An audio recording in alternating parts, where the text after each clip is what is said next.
let's cool. start talking about History of Evil. Watching this movie, it was not what I was expecting from the trailer and like from that little bit of synopsis. And I feel like that can go either way when you're watching something. And for me, I really enjoyed it. And it like hit a lot of topics that I think are very important right now. So I want to ask each of you, Jackie, we'll start with you. After you read the full script, what was your first impression of it? Well, I it was panicky a little bit. It was a little panicky, but I loved it and I connected with it quickly, and I was very excited to talk to the director, Bo. I work a lot with the Justice League and Carmen Perez and the ladies from the Women's March. So I I I felt like it had a voice, and I wanted to be able to share that voice. So it was impactful, and it was very scary for me. It was scary on both ends, the horror part of the haunted part, and also what could really happen in real life. So yeah, it was like both ends really scary for me. Paul, what about you? What was your first impression after finishing the script the first time? I love for just from like selfishly from a character perspective, I was kind of like I just loved his evolution. Or if you actually, it's probably the opposite of evolution. You de-evolution. But I loved his story. I loved how he started out as one guy, and then by the end of the film was a completely different person. And I really like that kind of genre. It's sort of that. It's not a when you think of horror, you're like, oh, it's a slasher film. It's definitely not. Not that there's anything wrong with those, but this is more kind of an unsettling psychological sort of thriller family story. Absolutely. I feel like it hits really close to home in realism. Like, it's very Handmaid's Tale in that way where it makes you uncomfortable because whether Yeah. you know people similar to these characters or you stay away from people similar to these characters. And Paul, for you, because like this movie does explore some really intense theming and moments, and like as you said, his de-evolution. How did you prepare for something like that? Like, were you listening to podcasts or Haha. channeling previous co-stars? Well, You know, I mean, first of all, we shot this in New Orleans, and I was staying in on a haunted house with Bo, the director, and Luke, and the producer. We all shared a house together, and there was literally ghost tours that would stop in front of the house, and they'd be like, "In that home, there was horrible things that have happened," and I literally was like living in it. So I felt like I was kind of immersed in this sort of very uneasy sort of creepy world for a month essentially, so it was kind of easy to delve in that sense. And then you just try to make it personal to yourself, and every relationship, whether it's my relationship with Jackie or with the our daughter, or whoever, you try to just sort of pull from your own life. But that's going to be that's going to remain my secret. you're like, no one will know. Yeah. And Jackie, for you, because your character goes through this entire turmoil with watching her husband and everything he's going through, trying to reconnect with her daughter, who was fantastic in this, by the way. She was so good. Yes, Yeah, my she's little best wonderful. friend. Yeah. Yeah, yeah, Um, we had such a great time. and Bo was talking about how, in his statement about the movie, that he really wanted people to see what minorities go through every day. He really wanted this to be a political movie. And I want to ask you if this was something really important for you and how well you feel like that voice came through. Yeah, it was very important for me. It was very surreal, and I had a connection with everyone, and it was like with Paul, with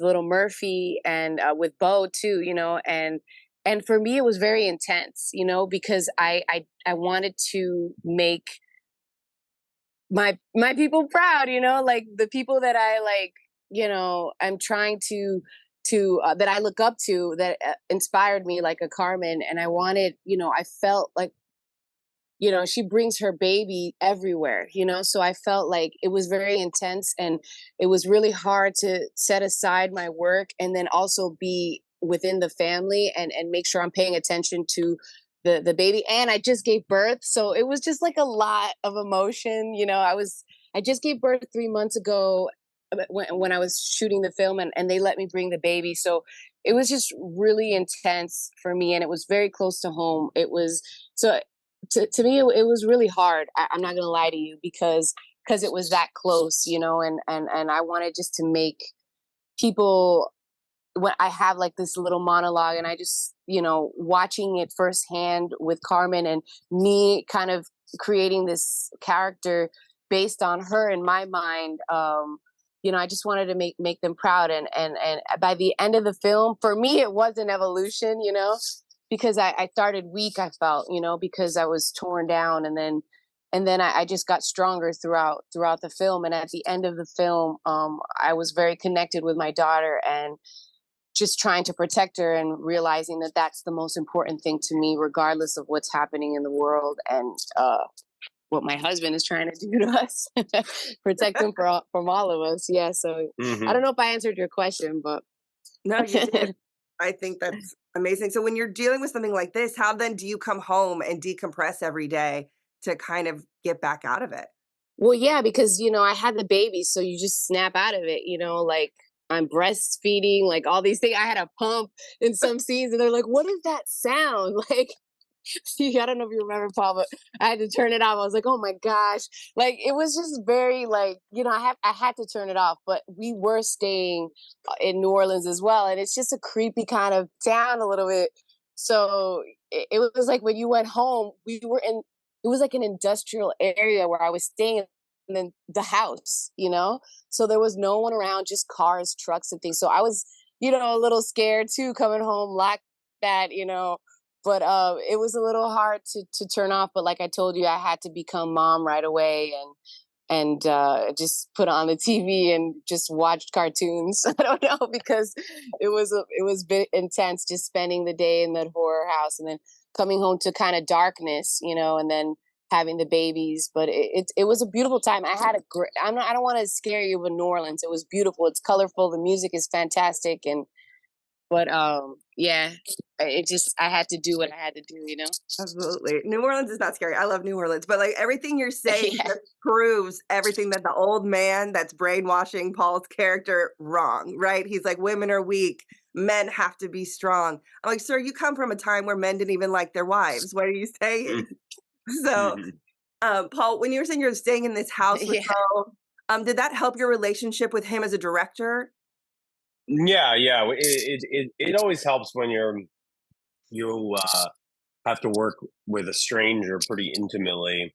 I think the best relationships, especially with acting, but certainly with directing as well, is when you can kind of have like a sort of what's the word, like a casual trust in one another. But that takes a little bit of time to develop. It takes a little time to understand what how people function creatively, and so the more time you can spend with someone on a small independent film that has a pretty low budget with very little prep is well to live with them. um, so yeah, we got to know each other pretty well. Amazing. And you said you were in a haunted house. Did you experience anything with the people on the tour being excited about stopping by the house? Did I wait? Did I what? Did I Experience what? anything in the house? I You said mean, a haunted it's house? I interesting. don't know. Just it's like because I'm pretty like logic oriented dude who's not like "Ugh, there's a ghost," but I don't know. Just it just had a heaviness about it. I don't know what to tell you, but I didn't have like some vision, and I didn't see somebody in a white sheet standing above me. But I just felt sort of uncomfortable. So Yeah, adds to it. I like it. yeah. Um, were there any particular challenges or memories that you have from filming this project? Oh God. I mean, I can tell you the biggest one. First of all, Bo, the director, got COVID in the middle of shooting, Oh, and no. then so he had to direct half the shoot from his car, locked in his car alone, using a monitor and a walkie-talkie. Then I got COVID, and because I was living with Bo, so then I had to shoot basically all my scenes in like a week, as opposed to like 2.5 weeks. So that alone was like, oh my god, how did we get through this? I have no idea.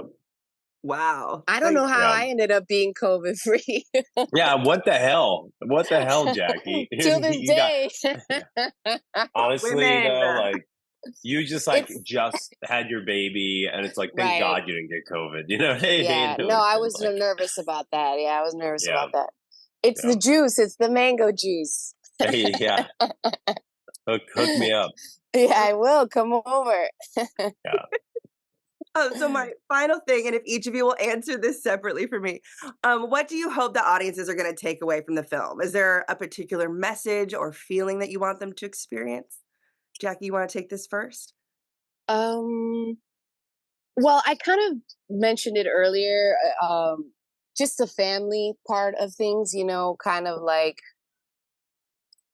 work is going to always be there and very present, and whatever it is that you do in life, the message that I was trying in the film, um, about the resistance and fighting back and speaking up and not being afraid to speak no matter.